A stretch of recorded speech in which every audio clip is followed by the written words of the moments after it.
Good morning everyone. Welcome back to GK Today. And today we'll be discussing most important MCQs for 19th of April 2023. Let's start with our session.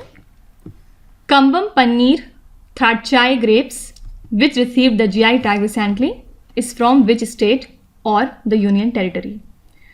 So these variety of grapes belong to the state of Tamil Nadu and recently they have received the GI tag. And it constitutes 85% of the grapes that is grown in Tamil Nadu state.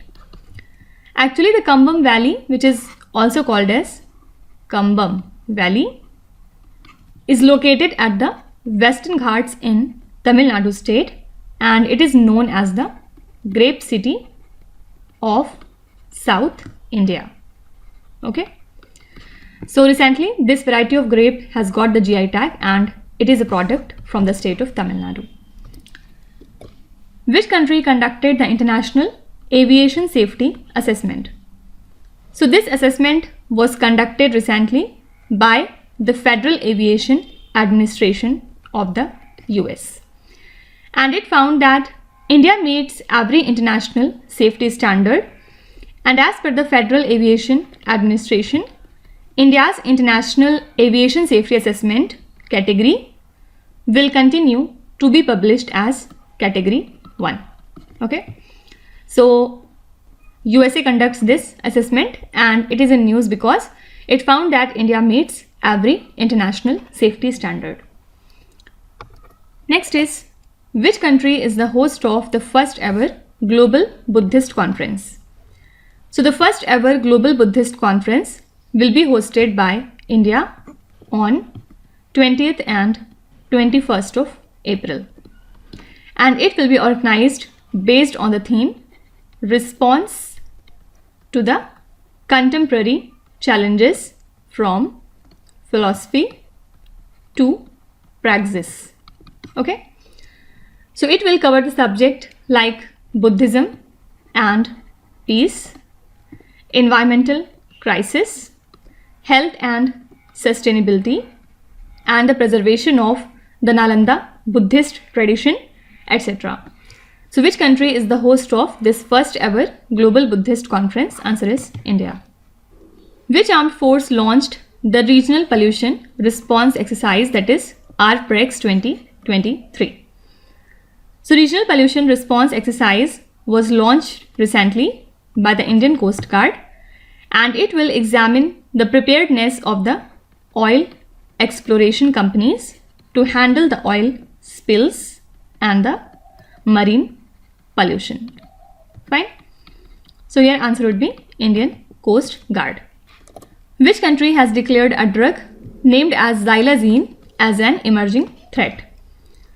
So United States has declared that powerful synthetic opioid fentanyl combined with xylazine, which is an animal tranquilizer, is an emerging threat which is currently facing the US. And xylazine is increasingly being used in illicit drugs and it is now seen as a threat due to its role in the ongoing opioid crisis. Fine. So USA has declared this xylazine drug as an emerging threat. Ukraine Relief Recovery, Reconstruction and Reform Trust Fund is associated with which institution? Actually, World Bank has announced $200 million in grant financing for a project that will repair Ukraine's energy infrastructure. And this will be funded through this Ukraine Relief Recovery, Reconstruction and Reform Trust Fund. Basically, it is a platform that allows the World Bank to support the Ukraine government's operations and reliefs amid the war. Okay. So this is the initiative of World Bank. Which state or the Union Territory hosted the 5th India-UK Home Affairs Dialogue in 2023? So the very 5th India-UK Home Affairs Dialogue was held recently in New Delhi and Indian delegation was led by Union Home Secretary. So during this event, Indian delegation pointed out the concerns regarding the misuse of UK's asylum status by the pro-Khalistani elements to assist and abet terrorist activities in India. Okay. So which state or the union territory has hosted the 5th India-UK Home Affairs Dialogue? Answer is New Delhi. Indian Institute of Petroleum, a CSIR lab, is located in which state or the union territory? This is Dehradun based Indian Institute of Petroleum and it is a CSIR lab. Why it was in news? Because recently it has launched its 1 week, 1 lab campaign. Okay. So this campaign marks the celebration of Dr. Bhimrao Ambedkar's birth anniversary along with the Indian Institute of Petroleum's 64th Foundation Day on 14th of April at its campus in Dehradun. Okay. So it lies in the state of Uttarakhand. Raman Research Institute, the autonomous institute under the Department of Science and Technology, is based in which Indian city? So Raman Research Institute is an institute for scientific research and it is located in Bangalore, India. And it was founded by Nobel laureate C.V. Raman in the year 1948. And this autonomous institute under the Department of Science and Technology recently signed an agreement with the Indian Navy's Weapon and Electronics System Engineering Establishment for the development of secure maritime communication using the quantum technologies. Okay. So it is based in Bangalore city. Next is, which state or the union territory is set to launch the Mukhyamantri Vidhva Evam Ekal Nari Awas Yojana? So it is said to be launched by the Himachal Pradesh government and under the scheme financial assistance will be provided for the widows and single women so that they can construct their homes. Fine. So this is the Yojana of Himachal Pradesh state government. Next is, Urja Ganga pipeline is an ambitious initiative of which country? So this is an ambitious project of India that seeks to take CNG to the far-flung areas. And this has helped in expanding the adoption of cleaner fuels to the hinterlands. Okay. So in 2016, work on laying a 2,655 kilometers pipeline from Uttar Pradesh to West Bengal, Jharkhand and Odisha began, and this line was extended to Assam from Bihar.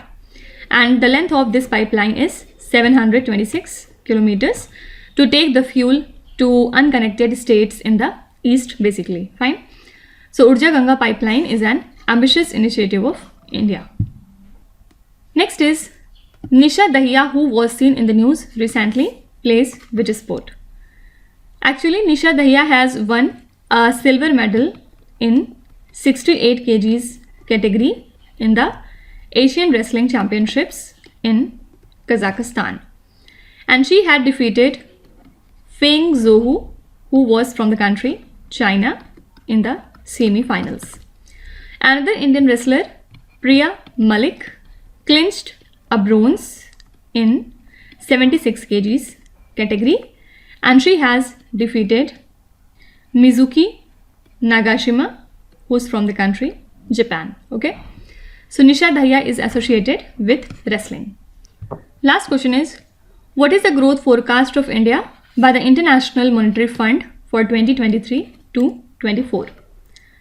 So IMF has cut its GDP growth forecast for India for the financial year 2023 to 24 by 20 basis points to 5.9%.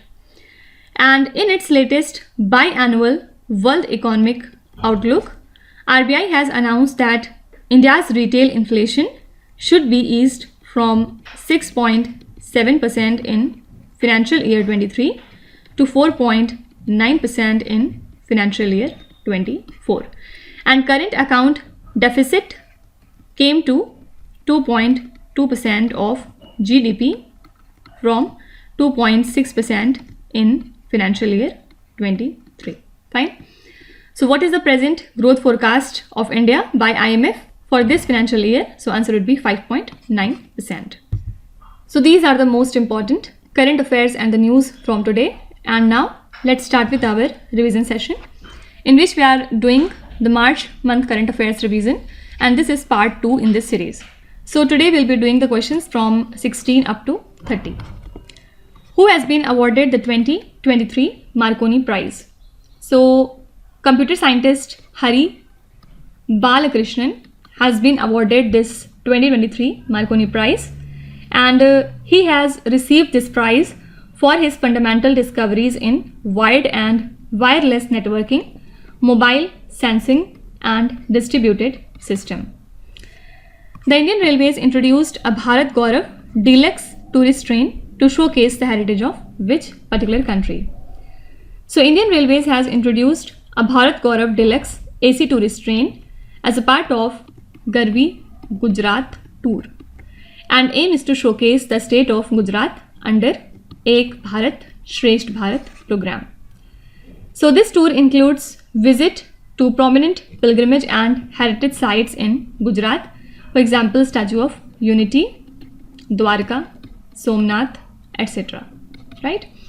So here a correct answer would be Gujarat. Which is the first US city to ban discrimination based on caste? This is Seattle. Seattle has become the first US city to ban discrimination based on caste after a vote by the city council. Which ministry implements the Pradhan Mantri Bharatiya Jan Aushadhi Pariyojana?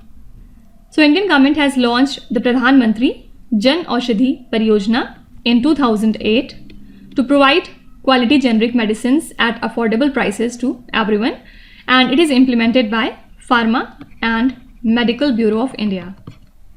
So it works under Ministry of Chemicals and Fertilizers.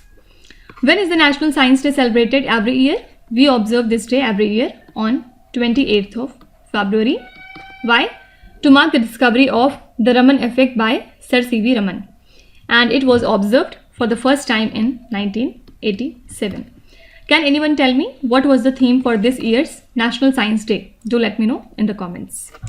Next is, which body examines and authorizes diversion of forest land for the project? This is the Forest Advisory Committee. Okay. Basically, it is an expert body which examines and authorizes diversion of forest land for the project, and the holistic development of the Great Nicobar Island project is being criticized for its adverse impact on the island's ecology and indigenous tribes. Which organization manufactures the 228-201 LW aircraft which has been approved by the DGCA? So Hindustan Aeronautics Limited has been granted approval by DGCA for a new variant of Hindustan 228-201 LW aircraft.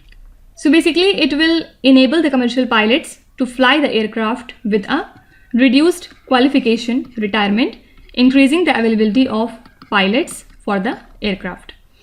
Which institution has recently tested the CE-20 cryogenic engine? Answer is ISRO.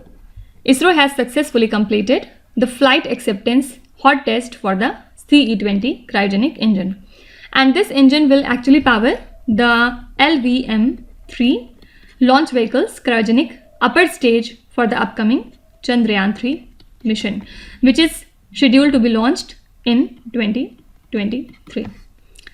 The Aviation Bharat Digital Mission was launched in which year? So this mission was launched in the year 2021, and aim was to connect digital health solutions of various hospitals with each other. And a milestone has been achieved under this mission recently, because more than 25 crore health records have been successfully linked to the Aviation Bharat health accounts. Unique Identification Authority of India is a statutory body functioning under which union ministry? So recently UIDAI has launched a new security mechanism for Aadhaar based fingerprint authentication, and this is a statutory body which was established by the Indian government in January 2009, and it works under the Ministry of Electronics and IT. Which country recently received the GSMA Government Leadership Award 2023? Answer is India. India has received this award in the year 2023, and the award recognized the Indian government effort in the development of the telecom sector. And also it recognizes the regulatory mechanism policies targeting the mobile connectivity.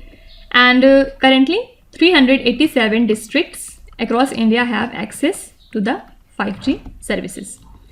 When is the Civil Accounts Day observed every year? We observe this day on 1st of March every year. And this day marks the foundation of Indian Civil Accounts Service in New Delhi's Dr. Ambedkar International Center. Which institution releases the Methane Global Tracker Report? Answer is International Energy Agency.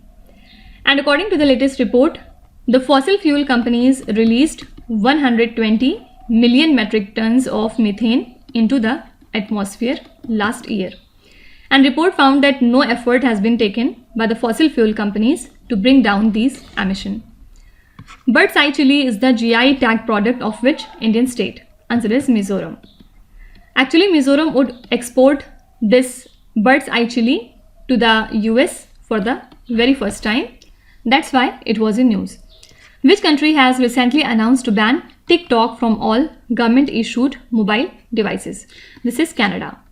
Canada has announced that it is banning the popular social media app TikTok from all the government-issued mobile devices, and this decision follows the similar moves in the US and the Europe.